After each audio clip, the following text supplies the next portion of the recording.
The Lillian McDermott Show. We love, we fear, bridges we burn, we make mistakes, then we live and learn. When life gets tough, and it seems like your best ain't good enough. If you're in need of hope, you know where I'll be. I'll be right here, right here. And when you need a friend, you can count on me. I'll be right here, waiting for you.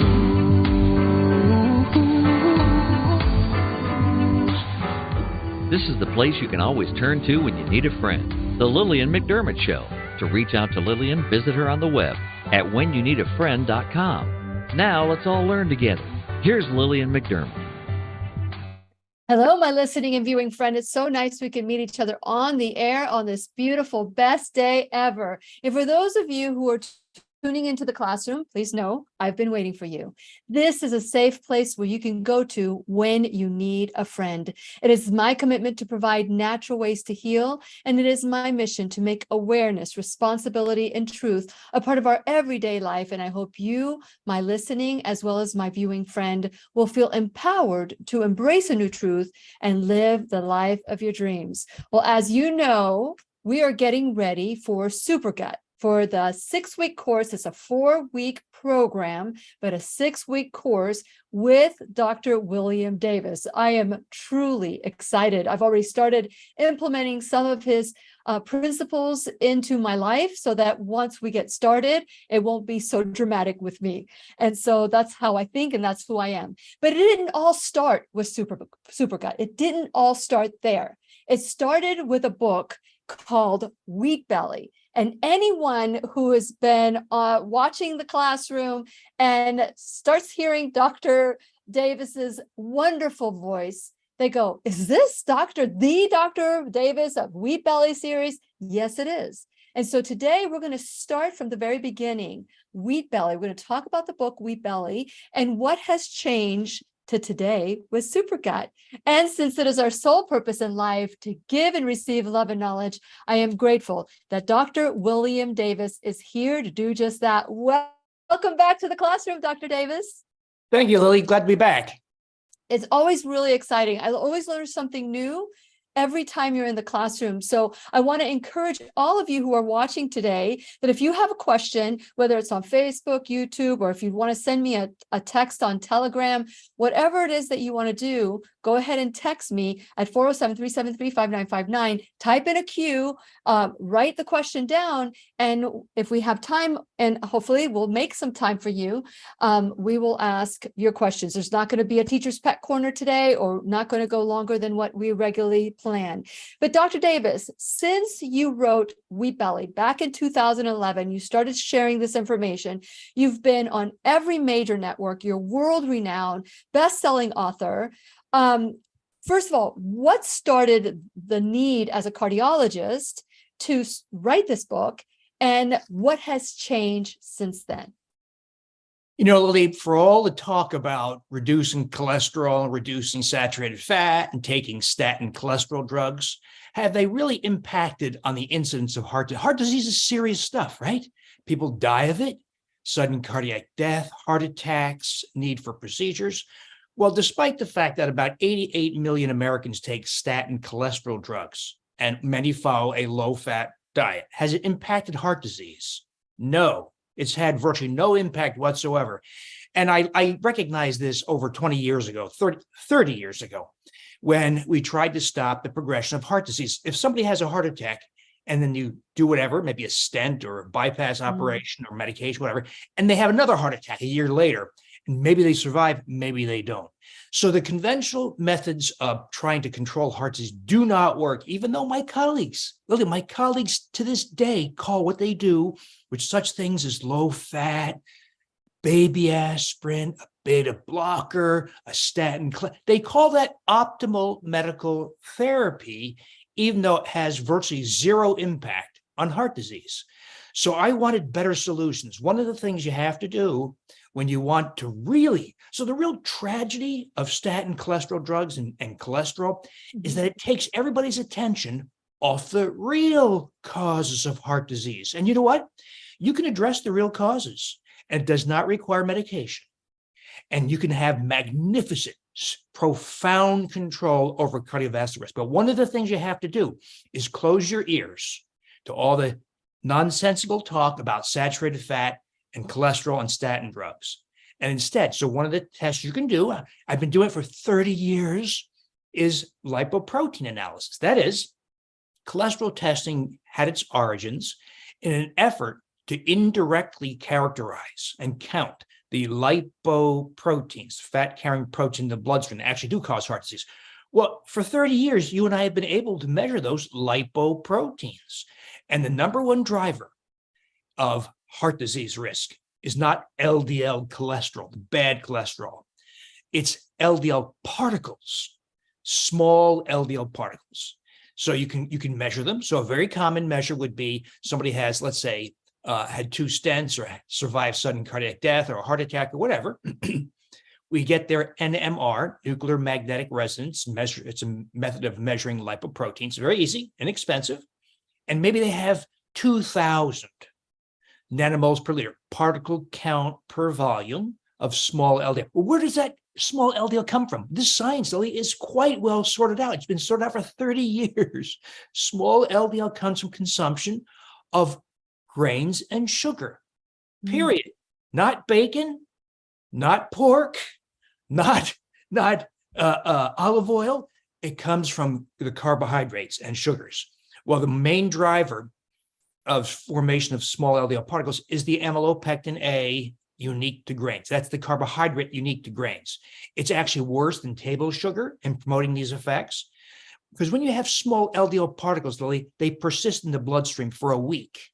Large LDL particles provoked by fat consumption persist for 24 hours because the liver recognizes it.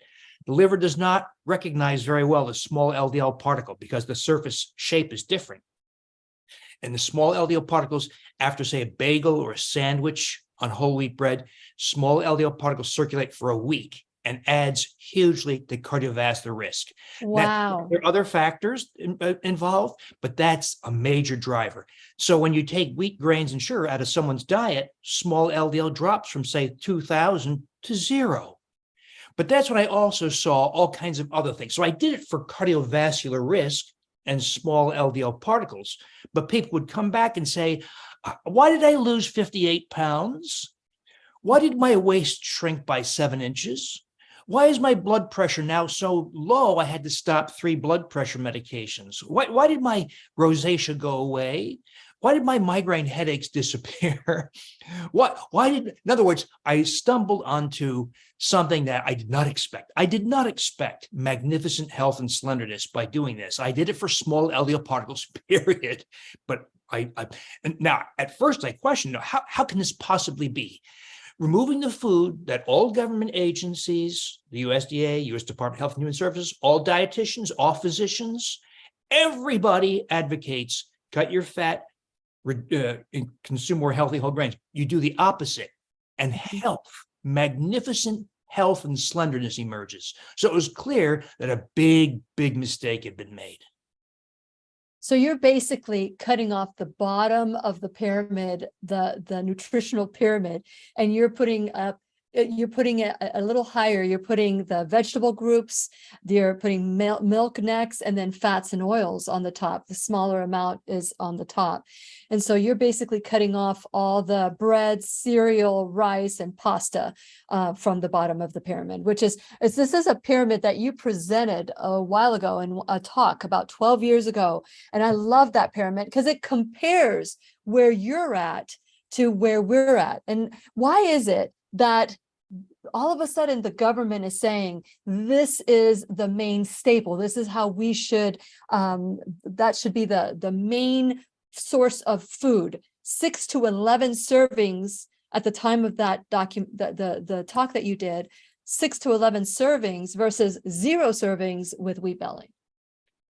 There's a whole collection of blunders, Lily, that led to that misguided advice. Among them is relying on something called observational evidence. And all that means is I say, Lily, tell me what you ate for breakfast on Monday. You say, well, I think I ate a bowl of oatmeal and skim milk with a side of rye toast. What'd you eat for lunch? Well, I was at work, so I had a sandwich, whole wheat bread, and low-fat turkey breast on mayonnaise. What'd you have for dinner? And you do that, say, over 5 days or a week or so. Then I contact you in 5 years or 10 years or 12 years and say, hey, Lily, what's become of your health? And you say, I'm healthy, or I have type 2 diabetes, or I had a heart disease event, or I had cancer, colon cancer. And then we try to look back at your 5-day recall questionnaire and try to predict. It's garbage. Yet that is the basis for dietary guidelines. This is called observational evidence. And we know, any scientist will tell you that observational evidence cannot prove cause effect. You can't say, oh, you ate a sandwich with whole wheat bread, and someone else ate a sandwich with white bread. Oh, therefore, white bread causes colon cancer. You can't do that. That's what they did. They used flawed questionnaire observational data to prove cause and effect. You can't do that. The best you can do with that kind of evidence, it's cheap and it's easy. That's why they do it. Because the real test would be, okay, Lily, we're going to blind you to what you're consuming. Not really easy, right? And we're going to have you eat it. And I'm going to see over 10 years of that diet whether you have colon cancer or heart disease. So practically difficult to do. And so they rely on this deeply flawed. But this is why you hear headlines like this. Eating eggs causes heart disease. Eating eggs doesn't cause heart disease. Eating red meat causes colon cancer. Eating red meat doesn't cause, well, which one is it? Well, it's because the method of investigation is so deeply flawed, but that is the basis for dietary guidelines. Another thing that dietary guidelines does not incorporate are the changes introduced into food by agribusiness and other people.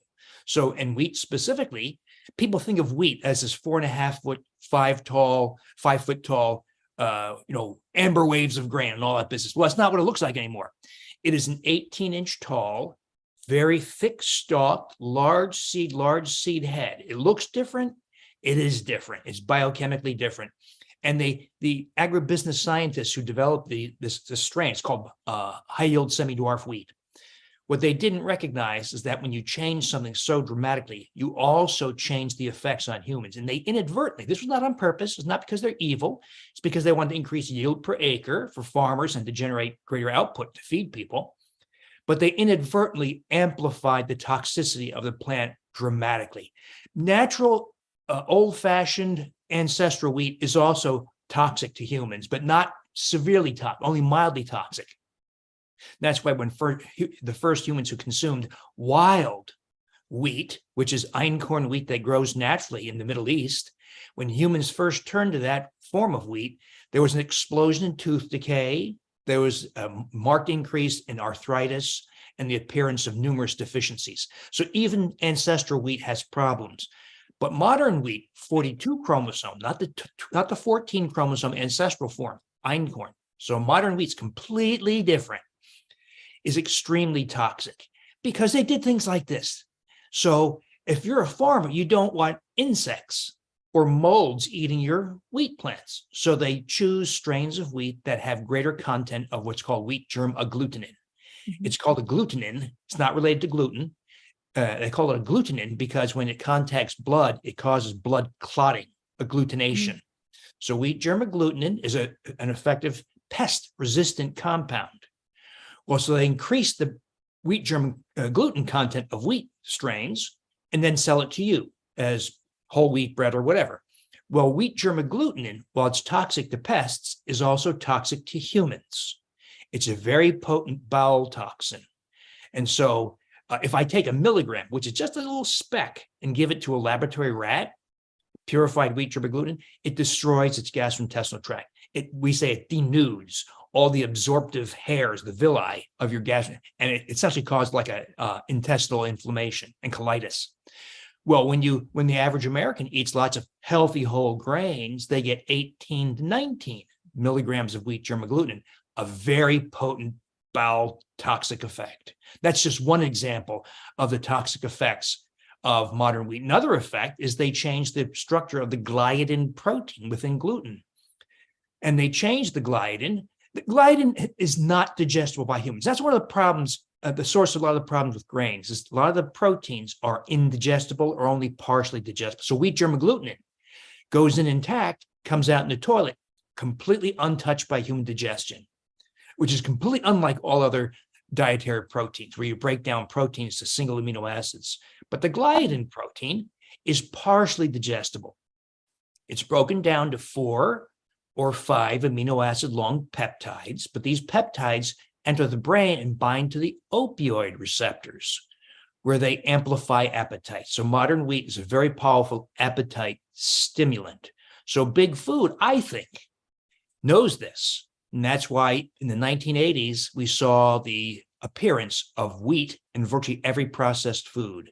So I believe food scientists recognized that they had something on their hands that amplified the appetite of consumers. Wow. I learned that from you. And I think it's very kind of you to say, this may have been a fluke, this may have been, wasn't done intentionally, but we know it's been a long time since it happened, and we know better, but yet people are more and more addicted to this. I know that as I've promoted Supergut and get people excited about it, and they understand that they're going to have to give up wheat, grains, and sugar, it's almost like a heroin addict saying, oh no, I don't have a problem. And so it is very important that we stop the process. That's one of the things I haven't eaten gluten since, or wheat since 1996 or 98. One of those, I think it's 96. And what happened to me was I developed some incredible stomach problems back in my early 30s. And I didn't know what was happening. I was getting cystic acne. I was gaining weight. I couldn't understand what was happening until I had a food sensitivity test, and wheat was one of my wheat and rye were 2 of my biggest allergies. But it took me courage to stand up to my allergist, who said there's no correlation between stomach problems and food allergies. And that is when they started altering food. That's when they started doing the GMO. We didn't know about it at the time, but my body did. So since then, I haven't had wheats, and I haven't had dairy either. Dairy was another allergy that I had. So I stayed away from all of that. And now 20 years or 20 plus years later, maybe 40 years later, 35 years later, here we go. 25 years later, here we are. People that made fun of me because I eliminated those foods are now getting sick. So what is your advice to someone who is now deep into, they're told they have IBS or they have colitis or Crohn's disease, and they continue to eat the way they do because now they have an excuse with a pill. If I can take this pill, then I can eat whatever I want. What is your advice to someone that is continuing to take the pill instead of changing their lifestyle? Healthcare and my colleagues, physicians, play this charade with you. They give you a drug to block one aspect of a problem, but don't address all the other aspects. So if I took a drug, let's say, to reduce that small LDL particle, and you can do that. You can take drugs to reduce small LDL. It could be a statin drug, could be niacin, could be a fibrate drug. You can do that. But it doesn't eliminate all the other problems like high blood sugar, appetite stimulation, mineral deficiencies, autoimmune diseases. And so all they're doing is blocking one little piece, and that's what drugs are for. They block one aspect of a problem, but they don't address. They create another one. They create exactly right. They create because there is a class action lawsuit against statins because people that are taking statins are having dementia-like symptoms. I mean, what can we do? What can we do is what people aren't being taught by their regular doctors because they themselves are taking statins. Mm-hmm. And the statins also, now they're picking on statins, increase potential for type 2 diabetes by about 30 to 50%, which is huge. Now, my colleagues say silly things like this. Well, because the reduction in cardiovascular risk is so great, that risk is worth taking. But the reduction in cardiovascular risk is not great. It's almost zero. What they're telling you is this exaggerated marketing tool that the pharmaceutical industry uses called relative risk. And they say things like, oh, a statin drug reduces risk of heart attack by 36 to 55%. It does not. That is a complete bald lie. It's an exaggeration. It's a statistical trick they use. Best case scenario, statin drugs reduce cardiovascular risk maybe 1% in high-risk people. And so this is true, by the way, of many drugs where let's say a drug reduces risk for some event, let's say it's cancer or heart attack from 3% to 2%. You and I would say, well, that's a 1% improvement, big deal. Yeah. Pharmaceutical says, no, that's a 50% reduction. That's what they play. That's how they play. And my colleagues bought this hook, line, and sinker. That's why they think that statin drugs are wonderful, should be put in the drinking water, when the reality is they do almost nothing beneficial, but do increase potential for cognitive impairment, as you point out, and type 2 diabetes, among other effects. Wow. It's sad. It's sad because I coach so many people. I'm a certified life coach, and I've coached people that would rather die than give up their pie or their sugar or their wheat or whatever they need to give up, alcohol. They refuse to do it because they feel that their life is not worth living. And I'm thinking, what kind of life have you been living? Let's start living our life, because people say, I'm going to die from something. Everybody dies. But I tell them, but how do you want to live? I've seen people survive a stroke and it wasn't pretty. I've seen people survive a heart attack and it wasn't pretty. Some people are fortunate that the first one is a warning, but if they don't heed that warning. So lifestyle changes, is what you're saying, is a heck of a whole lot better than that pill that they claim is 15% improvement, which you're saying 1%. So let's talk about these lifestyle changes. Earlier, you mentioned the original grain, which was einkorn, that I did a show on that. And there's a company by that name that's organic, and they say that this is the original grain that people that are sensitive, even celiac, can have. Is that true? Is that something that you've been able to look at? And what are some of the other grains that instead of just wheat, what are some other grains that we cannot have? So there's a simple exercise in logic. So as you know, one of the things I advocate is clear thinking. So if I take something bad, let's say full tar unfiltered cigarettes, and replace it with something less bad, let's say low tar filtered cigarettes, and let's say there's a reduction in lung cancer. Does that mean you should smoke a whole bunch of low tar filtered cigarettes? Of course not. There's still flagrant risk for numerous diseases. But people play that game. They say, well, gee, if modern high yield 42 chromosome wheat is bad for you, einkorn, the 14 chromosome ancestral form, the natural form, is less bad, it must therefore be good. Well, not necessarily. Have there been research studies on that?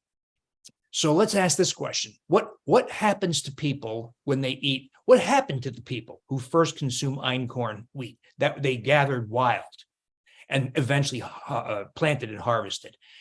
Well, so you and I have talked about this before, but prior to the consumption of grains, tooth decay was almost unknown. 1 to 3% of all teeth recovered showed evidence for cavity formation, abscess, tooth loss, or misalignment. When grains were incorporated, whether it was einkorn wheat in the Middle East or maize in Central America or millet in East Africa, when those grains were added, thereby the amylopectin A, carbohydrate, there was a surge in tooth decay from 1 to 3% to 16 to 49%.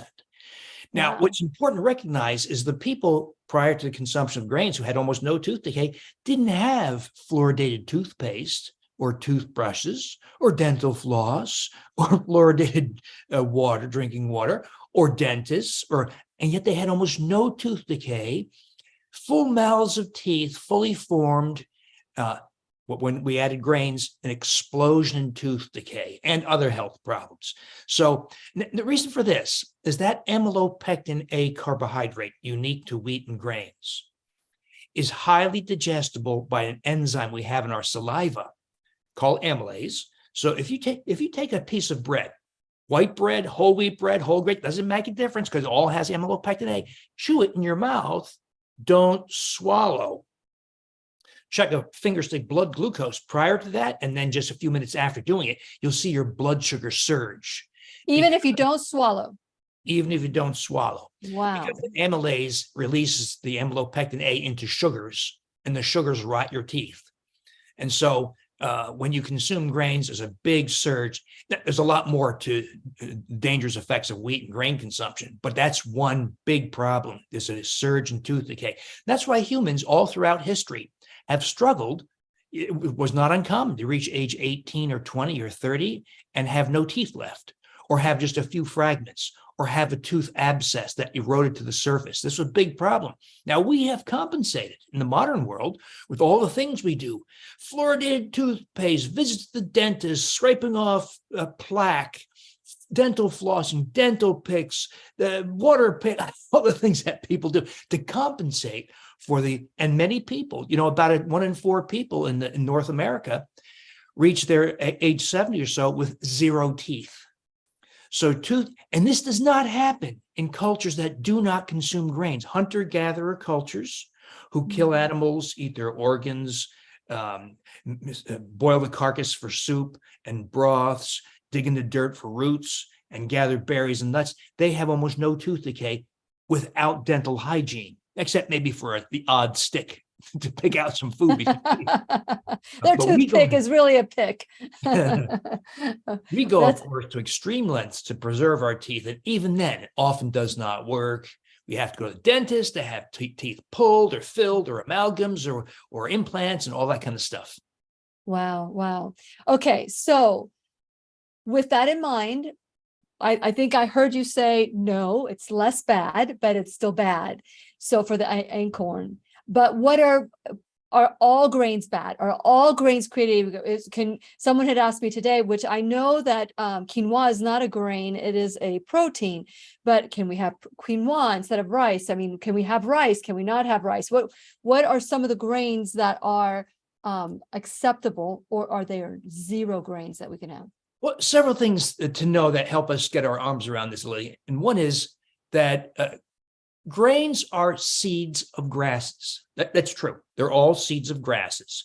Even, people don't think of, say, corn as a seed of a grass, because the cob that people recognize now is actually a severe mutation introduced by humans. If you saw the ancestral form of maize, which is called teosinte, it's a grass. So these are all grasses, and humans are simply not equipped to consume the seeds we don't have the digestive enzymes that break this stuff down. And that's why, like wheat germ gluten, for instance, completely indigestible, gliadin only partially digestible. And it's those proteins that have a lot of the toxic effects, in addition to the amylopectin A. So we don't have the digestive apparatus to break these things down. That's one problem. Another problem is that grains, we don't think of them this way, but they're very promiscuous genetically. There's a lot of sharing of genes. So, for instance, wheat and rye are almost identical. You can tell the difference, right? You can smell and taste the difference, say, rye bread and wheat bread, but there's almost 100% overlap in the genetic code, kind of like chimpanzees and humans. Chimpanzees have 98% of the same genetic code as humans, and you can tell the difference, right? If a chimpanzee comes knocking on your door, Same thing here. There's great correspondence of genetic code among the seeds of grasses. And so there really is no grain that doesn't have some kind of problem, like oats, oatmeal, even though we're told it's heart healthy, it is not. It is a spectacular provoker of high blood sugar. All you have to do, if you don't believe me, is somebody has to just do a finger stick blood glucose before and after a bowl of whatever, stone ground organic oatmeal with no added sugar, and you'll see your blood sugar goes sky high. How quickly after do? You put it in your mouth, you don't even swallow it.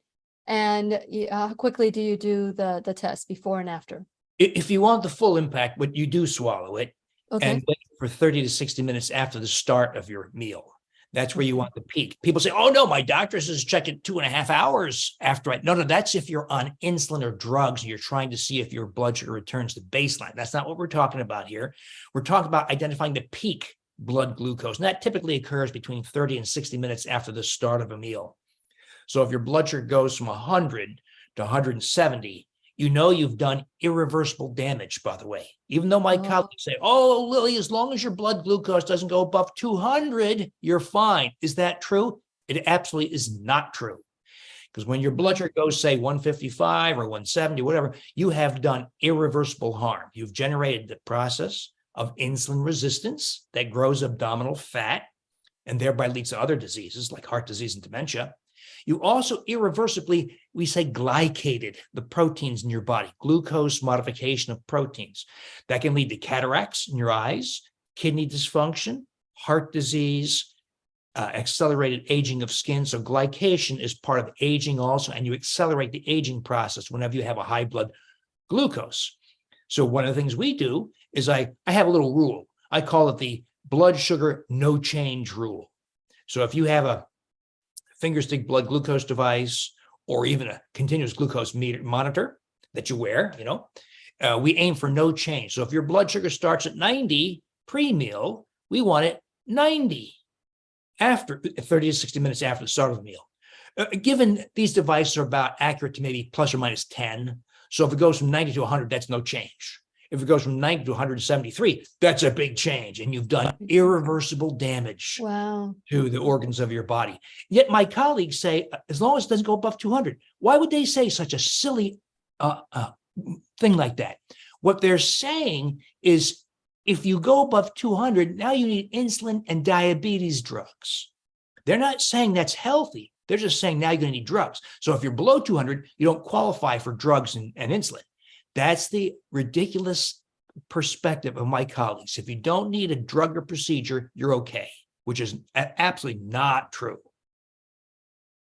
What can I say after that? That is amazing. And so this is why I am so passionate about that. I'm really excited about doing the Super Gut workshop with Dr. William Davis. He will be with us every Tuesday night starting August 1st to September 5th.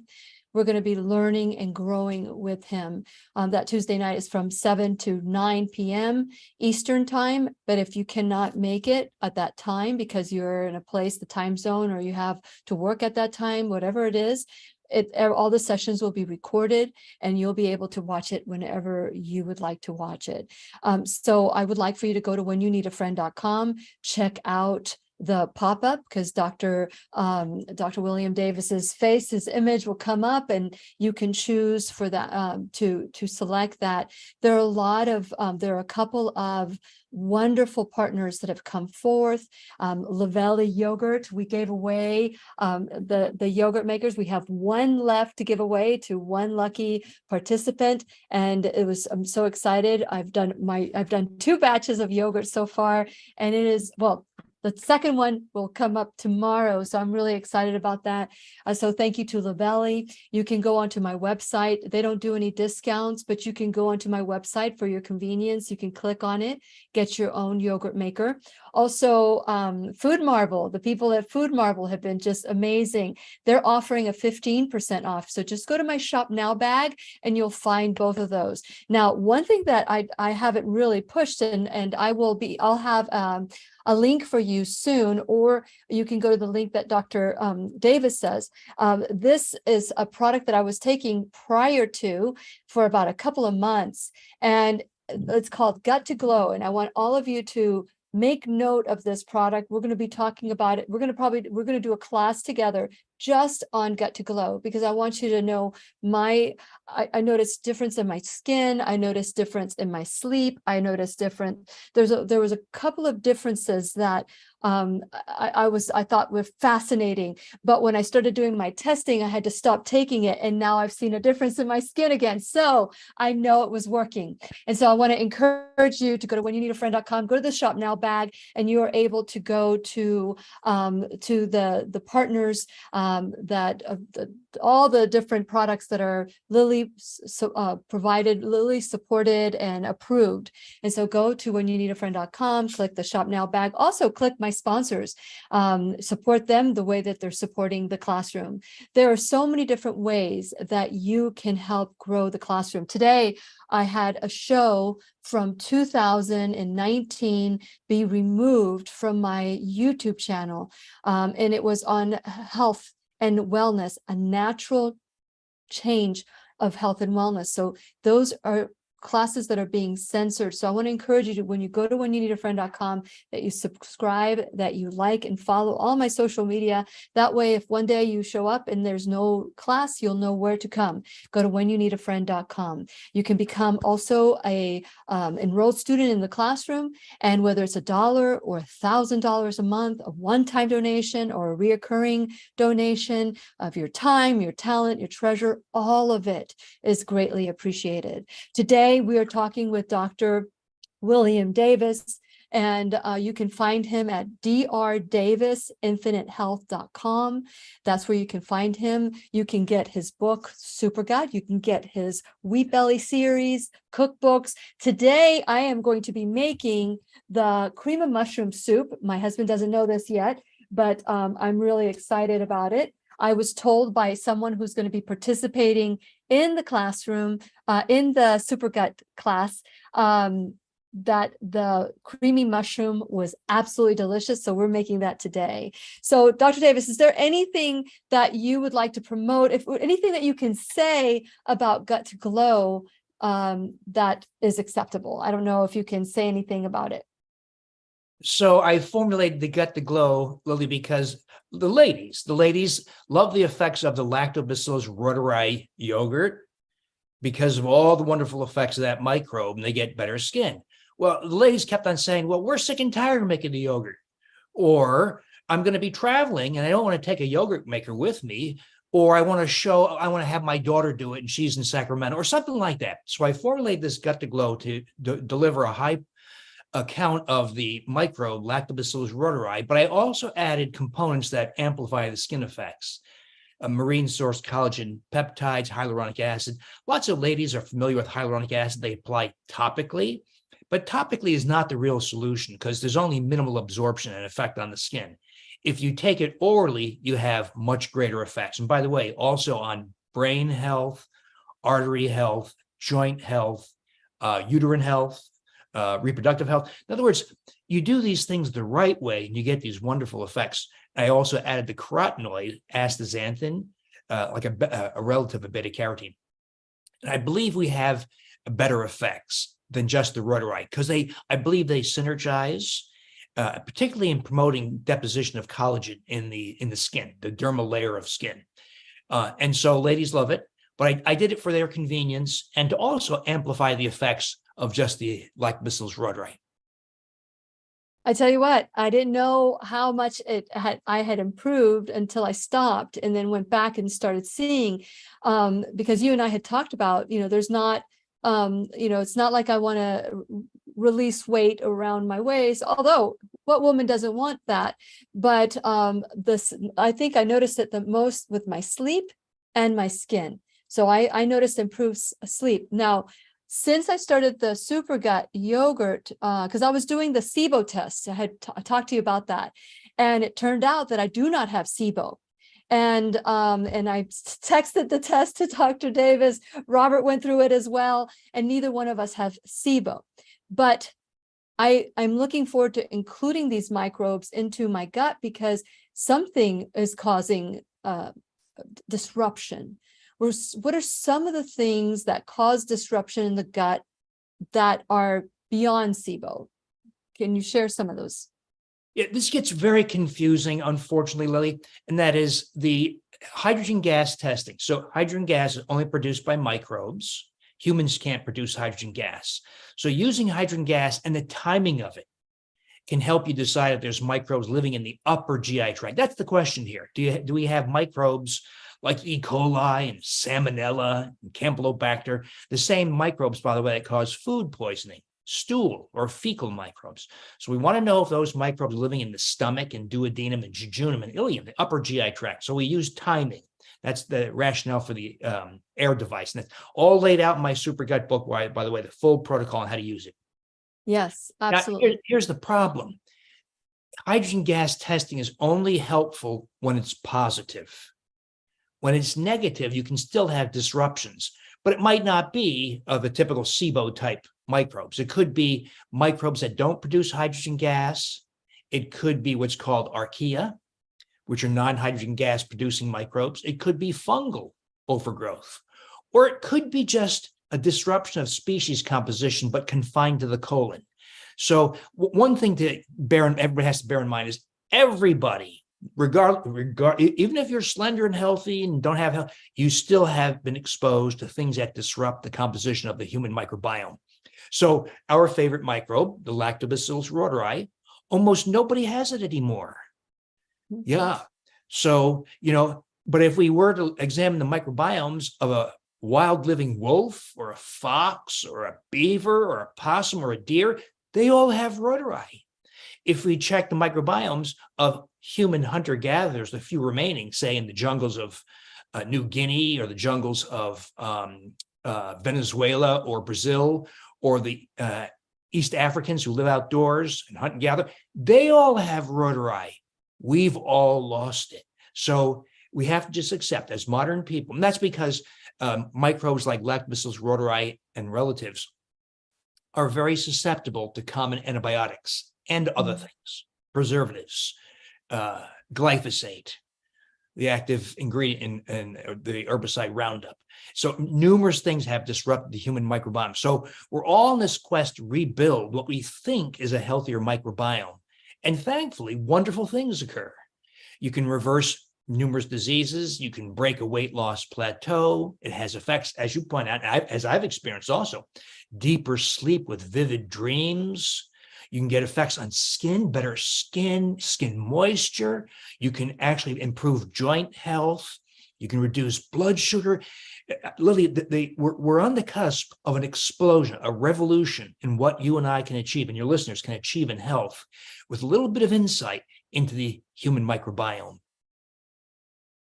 Very good, very good. I'm excited about it.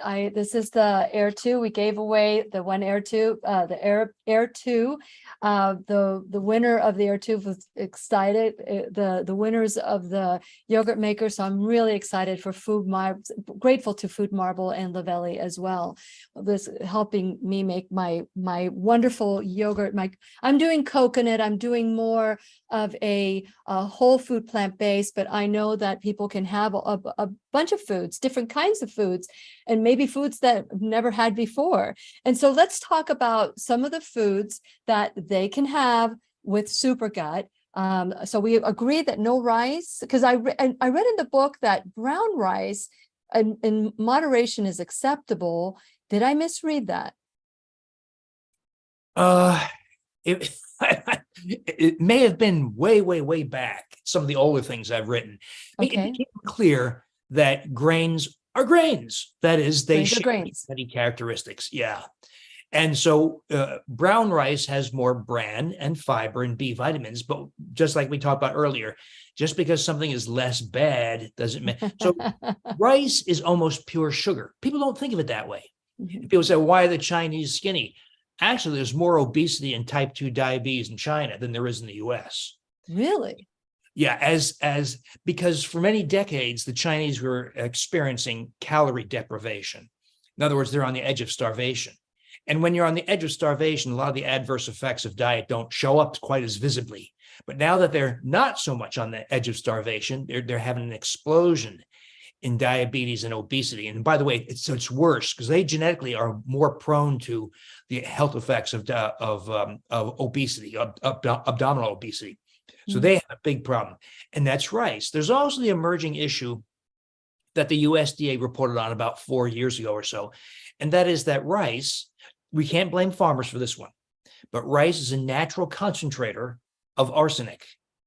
And there's high levels of arsenic, such as in rice milk, has very high levels, and people feed that to their babies, which is a very bad idea because they're giving a poison to their child in the form of arsenic.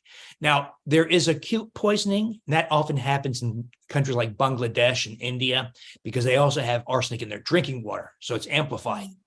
What's not clear, and the USDA said this, whether there's a chronic toxicity. That is, if you eat a lot of rice and you're getting some measure of arsenic, say, frequently, does that lead to some kind of, let's say, gastrointestinal cancer or some kind of metabolic distortion? That's not sorted out yet, but rice is known to be a major source of arsenic. So no matter what form the grain takes, there's just no way. It's like cigarettes and tobacco. Is there any way to make it healthy? No, not really. No matter what you do, it's still got major health problems. Okay, so then you talk about no gluten, you can have vegetables. You talk about raw nuts. Is raw nuts good? Right? Raw nuts are good. Meats and eggs, olive oils, coconut, avocado, walnut, flaxseed, cheese, and other dairy. So that's part of the lifestyle, the way that people can eat. Is there anything else I missed? Well, it's a lifestyle meant to mimic the way humans ate for the first 99.6% of our time on this planet. People think of grains as being part of the human diet forever. No, they were added very recently, speaking anthropologically, about 10,000 years ago. But prior to that, humans, so what would we do? Well, Lily would get up in the morning from her hut or cave or tree, grab her spear, club, or axe, and go kill something. It might take you 8 hours to chase down something, but you drag it back to your camp to share with your clan. You crack open the skull and the abdomen and the chest. You consume brain, tongue, heart, stomach, pancreas, intestines, and the meat. You save the remains, the carcass. You boil it for soups and stews. You throw in some root vegetables and some leaves. You gather berries. In other words, we're going back. Mushrooms, eggs, shellfish.